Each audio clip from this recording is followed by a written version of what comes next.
Unstoppable. Hey, unstoppable. Whoa, hey, ready. Yeah, I'm unstoppable. What separates me from everybody is the way I approach it, the mindset that I have going into the field each and every game. He is the best innovator of any quarterback in this class. If you ain't trying to change the franchise or the coaches, don't get me, because I did it year after year after year. The most underappreciated superstar I've seen come out of the collegiate ranks. Hearing the Jackson Darts in the late first round, that buzz is out there. I'm the ultimate competitor. I feel like I can do whatever it takes for the team to win. Tyler Shuff is the one. This cat can throw the rock. I think I'm the best quarterback in this class. That's an NFL arm right there. Who do I like better? Less than 2 weeks until the NFL draft when we find out where all those quarterbacks, including Shedeur Sanders, will land. Yesterday, the Colorado QB visited the Steelers. Here's what he had to say about how it went. I enjoyed my time here in Pittsburgh. I think I connected well with all the coaches and the values that the team has. And what he preaches from his staff down is similar to like my dad. Is it even fair? Should you be allowed to go to a 10-win team like the Steelers? That's on the people. That's on the other franchises that make that mistake and let me go there. Steelers need the help. They had steady quarterback play for 18 years before Ben Roethlisberger retired, but since then, nothing has stuck. In the last 3 seasons, Pittsburgh quarterbacks have thrown the fewest passing touchdowns, and they rank bottom 10 in passing yards per game and completion percentage. Steelers tight end Pat Freiermuth was asked about Pittsburgh's current quarterback situation. This is what he said. I'd like to think that, like, whoever we get, or if it's Mason, I'm comfortable with whoever, man. And I think it's more so based off what that quarterback was good in the past, Right. And blending it with Art's scheme. Whoever we get, like, if it's Aaron, like whoever it is, even Mason, like Mason has his things, like right. Aaron has his things. It's gonna be cool to learn from all these guys.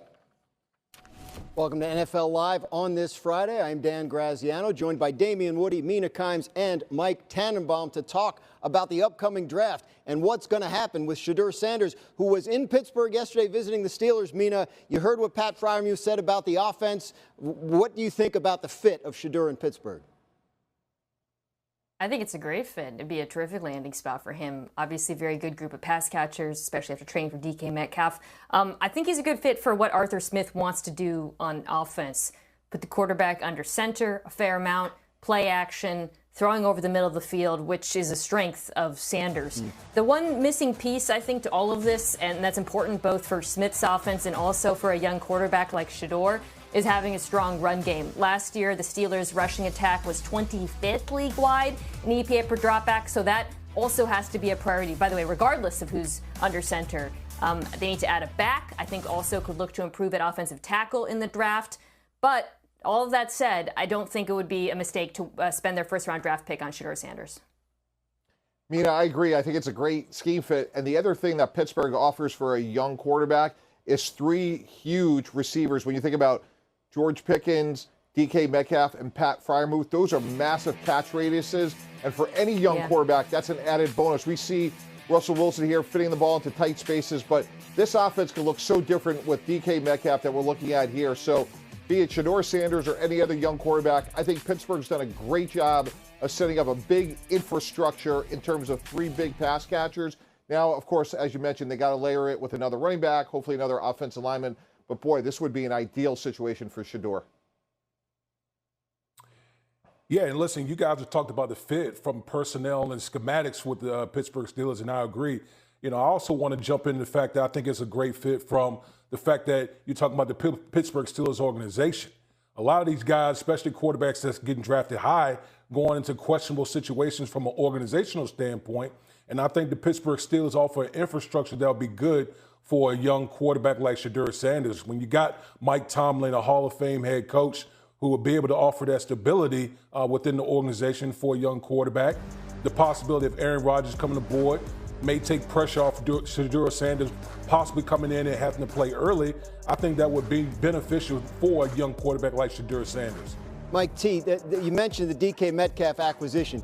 That cost them their second-round pick, and that could affect their ability to move around in the draft if they need to go up and get somebody like Shedeur Sanders or another quarterback. You still like the fact that they were aggressive in the free agency period, even though they weren't set at the quarterback position?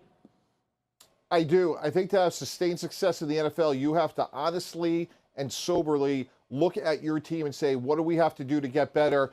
And they didn't sit there and say, hey, we have Pickens and Freiermuth and Ruben Wilson was a third-round pick. He'll get better. No, they were aggressive. They went out and got a difference maker, a big, strong, downfield, what should be a point scorer. Now, look, I don't think they're also sitting here thinking we're going to have Mason Rudolph as our open day quarterback. So right now it would be a grade of incomplete, Dan.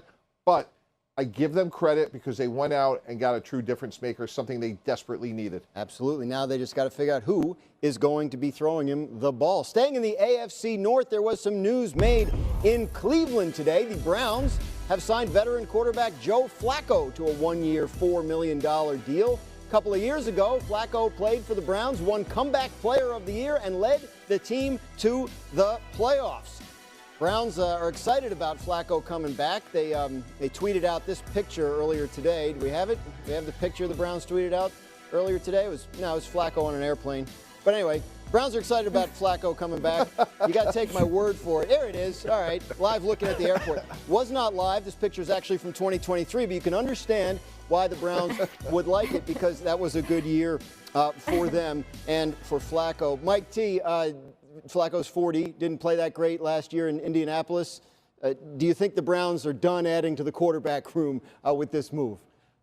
Absolutely not. Look, there's been a lot of rumors, and when we start like matching things up, Kirk Cousins seems to be the obvious fit here, given his success with Kevin Stefanski in Minnesota. And look, they could certainly draft somebody. It seems very unlikely they're going to draft somebody at 2, but certainly they could come back up. So I think this is a great insurance policy, a lot more work to be done, and who knows what their depth chart will look like, by the time we get to Labor Day. Yeah, I agree with Mike. The Kirk Cousins trade, it seems like could drag out for a while with Atlanta, so I certainly don't begrudge them adding some other quarterbacks to their room. In the meantime, insurance, shall we call it. And as far as the draft goes, as it does seem increasingly likely they're going to go for either Travis Hunter or Abdul Carter with pick 2, I would really be intrigued if they were to add a quarterback like Tyler Shuck out of Louisville later in the draft. Because to me, he is one of the more pro-ready players. And I think for Cleveland, you do want a quarterback who's not a developmental prospect, someone who can come in, play immediately. Imagine him throwing to Travis Hunter and Jerry Jeudy at receiver if Hunter was to play receiver for them. So I would look at both the draft and a potential Cousins trade, as Mike alluded to. Yeah, you mentioned Cleveland picking high. They have the number 2 pick. So this move does, make you think about what could go on at the top of the draft. Interesting tweet from our Adam Schefter. Said QB intrigue in the last month. The Browns, who hold the number 2 pick, have added Kenny Pickett and Joe Flacco, while the Giants, picking at number 3, have brought in Russell Wilson and Jameis Winston. D. Wood, when you look at those moves that those teams picking 2nd and 3rd have made, what does it tell you about the top of the draft and those teams' plans? You have the inclination that maybe those teams feel like there's not an impact quarterback that's worthy of being picked at, whether it's 2 or 3.